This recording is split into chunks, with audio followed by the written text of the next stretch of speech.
नागपूरमध्ये प्रतिबंधित सुगंधित तंबाखूजन्य पदार्थांच्या अवैध विक्रीविरोधात मोठी कारवाई करण्यात आली आहे.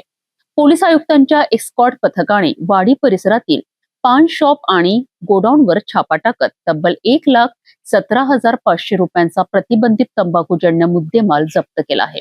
शनिवार 22 ऑगस्टच्या रात्री पोलीस आयुक्त विश्वास नागरे पाटील यांच्या एस्कॉर्ट पथकाची नागपूर शहरात पेट्रोलिंग सुरू होती. याच वेळी वाडीतील गुप्ता बिल्डिंग सब्जी मार्केट परिसरात गुप्ता पान शॉपवर प्रतिबंधित सुगंधित तंबाखू आणि पान मसाल्याची अवैध विक्री होत असल्याची गुप्त माहिती मिळाली. माहितीची खात्री झाल्यानंतर वाडी पोलिसांच्या मदतीने रात्री 11:15च्या सुमारास दुकान आणि गोडाऊनवर छापा टाकण्यात आला. झडतीमध्ये विमल बीग, रजनीगंधा, बाबा ब्लॅक, राजश्री पान, सिग्नेचर, मिराज तंबाखू, पान पराग प्रीमियम आणि VI विंग यांसह एकूण 1,17,500 रुपयांचा प्रतिबंधित मुद्देमाल जप्त करण्यात आलाय. या प्रकरणी 38 वर्षीय नितीन नथुलाल गुप्ता याच्या विरुद्ध वाडी पोलीस ठाण्यात प्रचलित कायद्यान्वये गुन्हा दाखल करण्यात आला असून पुढील तपास सुरू आहे.